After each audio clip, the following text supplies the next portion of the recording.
ചിത്രത്തിൻ്റെ തുടക്കത്തിൽ നെസ് എന്ന സ്ത്രീയും ഭർത്താവ് റോഡും മകനും അടങ്ങുന്ന കുടുംബം നെസിൻ്റെ അച്ഛൻ്റെ വീട്ടിലേക്ക് പോകുന്ന രംഗങ്ങളാണ് കാണിക്കുന്നത്. റൂഡ് നെസിനോട് അവിടെ ചെന്ന് ദേഷ്യം നിയന്ത്രിക്കണം, ബുദ്ധിപരമായി പെരുമാറണം എന്ന് ഉപദേശിച്ചിരുന്നു. കാരണം നെസിൻ്റെ ഏറ്റവും അടുത്ത സുഹൃത്തിനെയാണ് അച്ഛൻ രണ്ടാമതും വിവാഹം കഴിച്ചിരിക്കുന്നത്. വഴക്കുണ്ടാക്കിയാൽ ഒന്നും കിട്ടില്ല, അവൾ എല്ലാം കൊണ്ടുപോകും എന്ന് റൂഡ് മുന്നറിയിപ്പ് നൽകി. നെസിൻ്റെ അച്ഛന് ഒരു ഫാർമസ്യൂട്ടിക്കൽ കമ്പനിയുണ്ട്.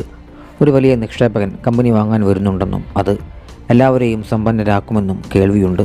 അതേസമയം നെസിൻ്റെ അച്ഛൻ കുറച്ചു നാളുകളായി ഒരു ഫോർമുല ഉണ്ടാക്കാനുള്ള തീവ്രമായ പരിശ്രമത്തിലായിരുന്നു.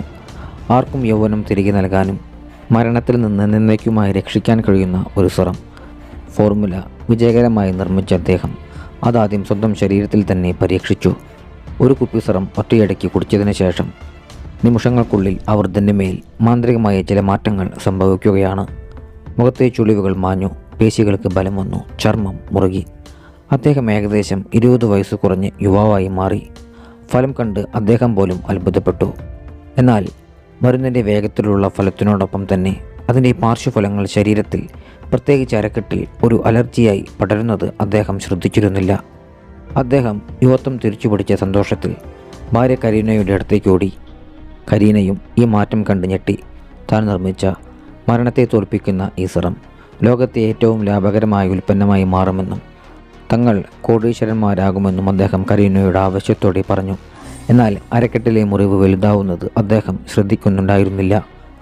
ഈ സമയത്താണ് റൂഡും നെസിനും മകനും അച്ഛൻ്റെ വീട്ടിലേക്ക് എത്തുന്നത്. കരീന സ്വീകരിക്കാൻ വന്നപ്പോൾ നെസ് അവളെ ശ്രദ്ധിക്കാതെ അകത്തേക്ക് പോയി. അവരിരുവരും ശത്രുക്കളുടെ പോലെയാണ് പെരുമാറിയിരുന്നത്. നെസിൻ്റെ മകൻ റീഹാൻ കരീനയോട് സ്നേഹത്തോടെ പെരുമാറിയപ്പോൾ നെസ് അവനെ പിടിച്ചുമാറ്റി മേലിൽ കരീനയെ സ്പർശിക്കരുതെന്ന് താക്കീത് നൽകി.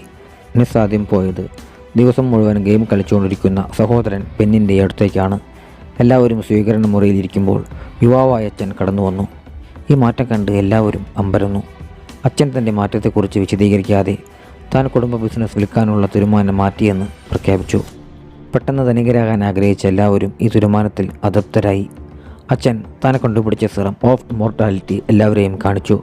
കരീന വിരമിക്കാമെന്ന് വാക്ക് തന്നിരുന്നതല്ലേ എന്ന് ചോദിച്ചപ്പോൾ ഞാൻ ചെറുപ്പമായി ഇനി കൂടുതൽ പണമുണ്ടാക്കി ജീവിതം ആസ്വദിക്കാം എന്നായിരുന്നു അദ്ദേഹത്തിൻ്റെ മറുപടി.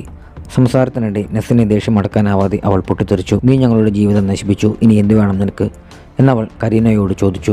അവരുടെ വാക്വാദത്തിനിടയിൽ ആരും ശ്രദ്ധിക്കാതെ ഒരു ഭീകരമായ മാറ്റം അച്ഛൻ്റെ ശരീരത്തിൽ സംഭവിക്കുന്നുണ്ടായിരുന്നു.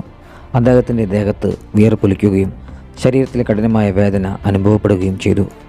അരക്കെട്ടിലുണ്ടായിരുന്ന മുറിവുകൾ വലിയ സുഷിരങ്ങളായി മാറി. ശരീരം വിചിത്രമായി വളയുകയും ചോര ഛർദ്ദിക്കുകയും ചെയ്തു. കണ്ണുകൾ കറുത്ത് നിമിഷങ്ങൾക്കകം അദ്ദേഹം അവരുടെ കയ്യിൽ കിടന്ന് മരിച്ചു. നെസും കരീനയും ആംബുലൻസ് വിളിക്കാൻ റൂഡിനോട് ആവശ്യപ്പെട്ടു. എന്നാൽ മരിച്ച അച്ഛൻ ഒരു സോംബിയായി വീണ്ടും എഴുന്നേറ്റു. അദ്ദേഹത്തിൻ്റെ കണ്ണുകൾ പൂർണ്ണമായും കറുത്തിരുന്നു. മനുഷ്യനെ പോലെയായിരുന്നില്ല പെരുമാറ്റം. ശബ്ദം കേട്ട് ഓടി വന്ന വേലക്കാരൻ്റെ കഴുത്തിൽ അദ്ദേഹം ആർത്തിയോടെ കടിച്ചു. അവൻ്റെ മാംസം പറിച്ചെടുത്തു. വേലക്കാരൻ മരിച്ചു വീണു. പിന്നാലെ ബിസിനസ് ചർച്ച ചെയ്യാൻ വന്ന നിക്ഷേപകനെയും അച്ഛൻ ആക്രമിച്ചു. അയാൾ രക്ഷപ്പെട്ടെങ്കിലും അച്ഛൻ്റെ വായിൽ നിന്നുള്ള രക്തം അയാളുടെ ദേഹത്ത് വീണിരുന്നു. സോംബികൾ രക്തത്തിലൂടെയാണ് രോഗം പരത്തിയിരുന്നത്. അതിനാൽ തന്നെ ആ നിക്ഷേപകനും സോംബിയായി മാറുമെന്ന് ഉറപ്പാണ്. അവിടെ അമ്പും വില്ലുമായി കളിച്ചുകൊണ്ടുവന്ന പെണ്ണിനെ അച്ഛൻ ആക്രമിക്കാൻ ശ്രമിച്ചു. രക്ഷപ്പെടാനുള്ള ശ്രമത്തിനിടെ അമ്പ് അച്ഛൻ്റെ മുഖത്തുകൂടി തലച്ചോറ് തുളച്ച് പുറത്തു വന്നു. തലച്ചോറിന് കേടുപാടുകൾ സംഭവിച്ചതോടെ സോംബിയായി മാറിയ അച്ഛൻ അവിടെ മരിച്ചു വീണു.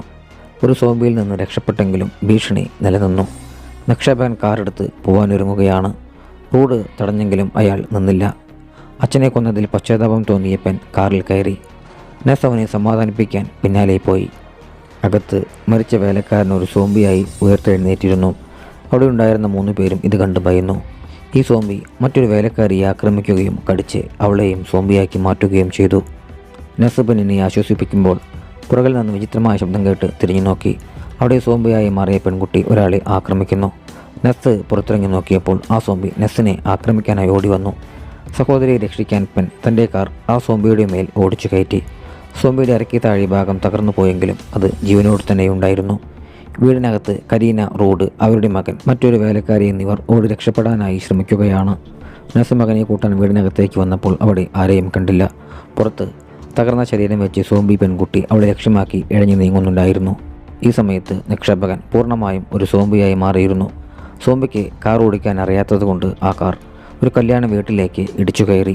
കാറിൽ നിന്ന് പുറത്തിറങ്ങിയ ആ സോംബി അവിടെയുള്ളവരെ ആക്രമിക്കുകയും ഭക്ഷിക്കുകയും ചെയ്തു. നിക്ഷേപകൻ്റെ ആക്രമണത്തിൽ ഓരോരുത്തരായി സോംബികളായി മാറാൻ തുടങ്ങി. അങ്ങനെ കല്യാണ വീട്ടിലുണ്ടായിരുന്ന മുഴുവൻ പേരും സോംബികളായി മാറി. അവർ പരസ്പരം ആക്രമിക്കാൻ തുടങ്ങി. രക്ഷപ്പെടാൻ ശ്രമിച്ച കരീനയുടെ സംഘം കാറിനടുത്തേക്ക് എത്തിയെങ്കിലും സോംബിയായി മാറിയ വേലക്കാരൻ പിന്നാലെ എത്തി. കരീന മകനെ പിന്നിലേക്ക് മാറ്റി നിർത്തി. കാറിനുള്ളിൽ നിന്ന് ഒരു ടൂളെടുത്ത് സോംബിയുടെ തലയിൽ അടിച്ചെങ്കിലും ഫലമുണ്ടായില്ല. ഭാഗ്യവശാൽ മഴ പെയ്തപ്പോൾ സോംബി ദുർബലനായി. ആ തക്ക തന്നെ അവർ ഓടി രക്ഷപ്പെട്ടു. നസ് റൂഡിനെ ഫോണിൽ ബന്ധപ്പെട്ടു. അവർ സുരക്ഷിതരാണെന്ന് അറിഞ്ഞപ്പോൾ അടുത്തുള്ള സുരക്ഷിത ഭവനത്തിലേക്ക് പോകാൻ ആവശ്യപ്പെട്ടു. നസും പെന്നും അങ്ങോട്ട് വരാമെന്നും പറഞ്ഞു. അവർ വീട്ടിലേക്ക് എത്തിയെങ്കിലും അവിടെയും സോംബികൾ നിറഞ്ഞിരുന്നു. കരീന, റൂഡ്, മകൻ എന്നിവർ കഷ്ടപ്പെട്ട് അകത്ത് കടന്നു. പക്ഷേ വേലക്കാരി സോംബികളുടെ കയ്യിൽപ്പെട്ട് മരിച്ചു. നസും പെന്നും ആ വിവാഹ ഹാളിലേക്കാണ് കാറിൽ ചെന്നത്. അവിടെ എത്തിയപ്പോൾ സോംബികൾ കാറിൻ്റെ ശബ്ദം കേട്ട് അങ്ങോട്ടേക്ക് ചെന്നു. സോംബികളെ കാർ കയറ്റി കൊല്ലാതെ അവർക്ക് വേറെ വഴിയില്ലായിരുന്നു. മകൻ മറ്റു സോംബികൾ വരുന്നത് കണ്ടപ്പോൾ അച്ഛനോടും കരീനയോടും ഓടി രക്ഷപ്പെടാൻ പറഞ്ഞു. അവർ ഒരു മുറിയിൽ ഒളിച്ചെങ്കിലും പിന്നാലെ വന്നൊരു സോംബിയെ റൂഡ് തള്ളിമാറ്റി വാതിലടച്ചു. റൂഡ് തൻ്റെ കയ്യിൽ മുറിവ് കണ്ടപ്പോൾ താനും ഒരു സോംബിയായി മാറാൻ പോവുകയാണെന്ന് തിരിച്ചറിഞ്ഞു. സോംബിയായി മാറുന്നതിന് മുൻപ് അവൻ മകനെ കെട്ടിപ്പിടിച്ച് അമ്മയെ ശ്രദ്ധിക്കണമെന്ന് പറഞ്ഞ് യാത്ര പറഞ്ഞു. റൂഡിൻ്റെ ശരീരം വിറയ്ക്കാൻ തുടങ്ങി. കണ്ണുകൾ ഭീകരമായി. ദേഹത്ത് സുഷിരങ്ങളുണ്ടായി. അവൻ പൂർണ്ണമായും ഒരു സോംബിയായി മാറി മകനെ ആക്രമിക്കാൻ ആരംഭിച്ചു. കരീന കുട്ടിയെ രക്ഷിക്കാൻ വേണ്ടി റൂഡിനെ തള്ളിമാറ്റിയപ്പോൾ റൂഡിൻ്റെ ശരീരം റൂമിലുണ്ടായിരുന്ന ഒരു ഇരുമ്പ് ദണ്ടിൽ തറച്ചു. അവൻ അതിൽ കുടുങ്ങി. കരീന മകനുമായി വാതിലടച്ച് അവിടെ നിന്ന് രക്ഷപ്പെട്ടു. നസും പെന്നും രക്ഷപ്പെട്ടിരുന്ന കാർ അപകടത്തിൽപ്പെട്ടു.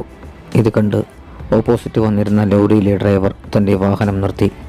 പുറകെ എത്തിയിരുന്ന സോംബികൾ ആ ലോറിയിലുണ്ടായിരുന്ന മനുഷ്യരെയെല്ലാം കടിച്ച് സോംബികളാക്കി മാറ്റി. അവർക്ക് കാൽനടയായി സോംബികളിൽ നിന്ന് രക്ഷപ്പെടേണ്ടി വന്നു. അവർ പോലീസ് സ്റ്റേഷനിലേക്ക് പോകാൻ തീരുമാനിച്ചു. പോലീസ് സ്റ്റേഷനിലെത്തിയപ്പോൾ അവരുടെ വാക്ക് ആരും വിശ്വസിച്ചില്ല. ഇൻസ്പെക്ടർ ചില ഉദ്യോഗസ്ഥരെ പുറത്തെ സ്ഥിതി അറിയാൻ അയച്ചു. പുറത്തെ സ്ഥിതി ഭീകരമായിരുന്നു. ഉദ്യോഗസ്ഥർ സോംബികൾക്ക് നേരെ വെടിയുതിർത്തെങ്കിലും ഫലമുണ്ടായില്ല. സോംബികൾ അവരെ ആക്രമിച്ചു. ഒരു പോലീസ് ഓഫീസർ കഷ്ടിച്ച് രക്ഷപ്പെട്ട് പോലീസ് സ്റ്റേഷനിലേക്കെത്തി. നസിൻ്റെയും പെന്നിൻ്റെയും റിപ്പോർട്ട് ശരിയാണെന്ന് അറിയിച്ചു. സോംബികൾ പോലീസ് സ്റ്റേഷനിലേക്ക് വരുന്നുണ്ടെന്നറിഞ്ഞപ്പോൾ അവർ എല്ലാ ജനലുകളും വാതിലുകളും അടച്ചു. സോംബിയായി മാറിയ ആ ഓഫീസർ അകത്തുണ്ടായിരുന്ന മറ്റൊരു ഓഫീസറെ ആക്രമിച്ചു. അവർ അവനെ ലോക്കപ്പിൽ പൂട്ടിയിട്ടു. അവർ കൺട്രോൾ റൂമിൽ വിവരമറിയിച്ചെങ്കിലും സഹായത്തിനായി അവിടേക്ക് വന്നിരുന്ന പോലീസുകാരെ യാത്രാമധ്യേ സോംബികൾ കൊലപ്പെടുത്തി. നസിനെ കരീന വിളിക്കുകയും റീഹാനും താനും മാത്രമാണ് രക്ഷപ്പെട്ടതെന്ന് അറിയിക്കുകയും ചെയ്തു. നസ് ധൈര്യം നൽകി മകനെ ശ്രദ്ധിക്കാൻ ആവശ്യപ്പെട്ടു. പോലീസ് സ്റ്റേഷൻ്റെ മുകളിൽ വന്ന ഓഫീസർ പുറത്ത് സോംബികളുടെ ആക്രമണം കണ്ടു. അദ്ദേഹം നസിനോടും പെന്നിനോടും നമ്മൾ ഒരുമിച്ച് പോരാടണം എന്ന് പറഞ്ഞു. അവർ ബുള്ളറ്റ് പ്രൂഫ് ജാക്കറ്റുകളും മാസ്കുകളും ധരിച്ച് ഷെല്ലിംഗ് ഗണ്ണുകളുമായി പുറത്തിറങ്ങി. അവർ വെടിവെച്ച് ശബ്ദമുണ്ടാക്കി സോംബികളെ ആകർഷിച്ച് ഒരിടത്ത് വരുത്തി വെടിവെച്ചു കൊന്നു.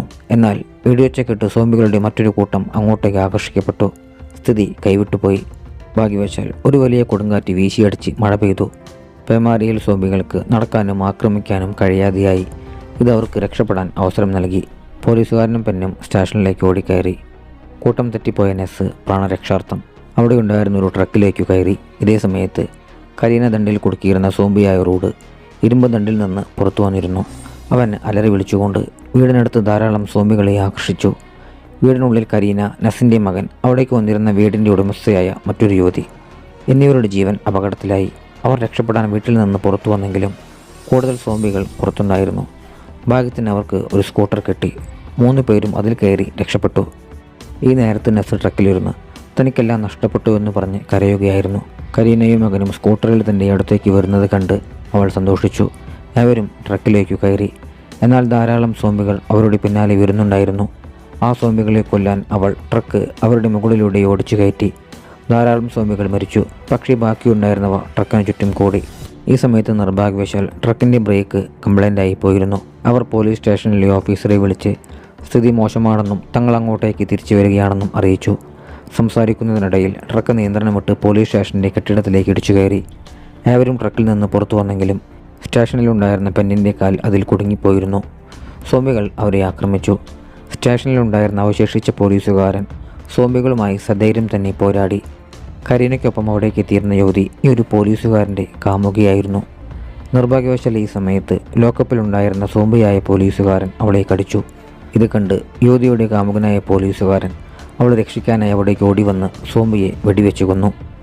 നിർഭാഗ്യവശാൽ ഈ സമയത്ത് സോംബികൾ അവരെ വളയുകയും ഇരുവരെയും കടിച്ച് പരിക്കേൽപ്പിക്കുകയും ചെയ്തു. അവസാന നിമിഷം ആ പോലീസുകാരൻ താൻ കയ്യിൽ കരുതിയിരുന്ന പ്രപ്പോസൽ റിങ് അവളെ അണിയിച്ചു.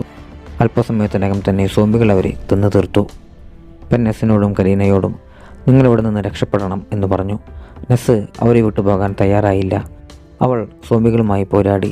ഈ പോരാട്ടത്തിനിടയിൽ നെസ്സിൻ്റെ കൈക്കും മുറിവേറ്റു. അതായത് അവളും ഉടൻ സോംബിയായി മാറും. പക്ഷേ അവൾക്ക് അതറിയില്ലായിരുന്നു. പെൻ എല്ലാവരോടും പോകാനായി ആവശ്യപ്പെട്ടു. അവരിടിച്ചു കയറ്റിയിരുന്ന ട്രക്കിൻ്റെ പെട്രോൾ ചോരുന്നത് അവൻ കണ്ടിരുന്നു. അവൻ സോംബികളെ ചുട്ടരിച്ച് കൊല്ലാൻ ഒരുങ്ങുകയാണ്. അതിനാൽ തന്നെ അവൻ ബാക്കിയുള്ളവരെ പോലീസ് സ്റ്റേഷനിൽ നിന്ന് പുറത്താക്കി. സ്വന്തം ജീവന് ബലി കൊടുത്ത് ഒരു സ്ഫോടനം നടത്തി. പോലീസ് സ്റ്റേഷന് ചുറ്റുമുണ്ടായിരുന്ന എല്ലാ സോംബികളും ആ സ്ഫോടനത്തിൽ കൊല്ലപ്പെട്ടു. നെസ്, കരീന, നെസ്സിൻ്റെ മകൻ എന്നിവർ മാത്രം അവശേഷിച്ചു.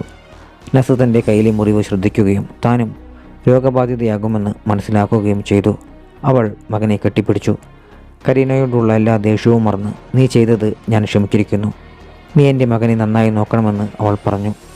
അതിനുശേഷം അവൾ കരീനയ്ക്കും മകനും രക്ഷപ്പെടാനായി സോംബികളുടെ ശ്രദ്ധയാകർഷിച്ച് വയലിലേക്ക് ഓടി.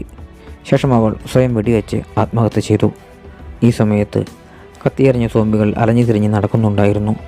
കരീന നെസ്സിൻ്റെ കുട്ടിയെയും കൊണ്ട് അവിടെ നിന്നും രക്ഷപ്പെട്ടു. സോംബി വൈറസ് മനുഷ്യരെ തൽക്കാലം വിട്ടൊഴിഞ്ഞു. എന്നാൽ മറ്റൊരു രാജ്യത്ത് നെസ്സിൻ്റെ അച്ഛൻ്റെ പഴയ ബിസിനസ് പങ്കാളി ആദ്യത്തെ സോംബി അണുബാധയ്ക്ക് കാരണമായ അതേ മരുന്ന് കുടിക്കുകയാണ്. അവിടെയും സോംബി വൈറസ് പടരാനുള്ള സാധ്യത കാണിച്ചുകൊണ്ട് ചിത്രം അവസാനിക്കുന്നു.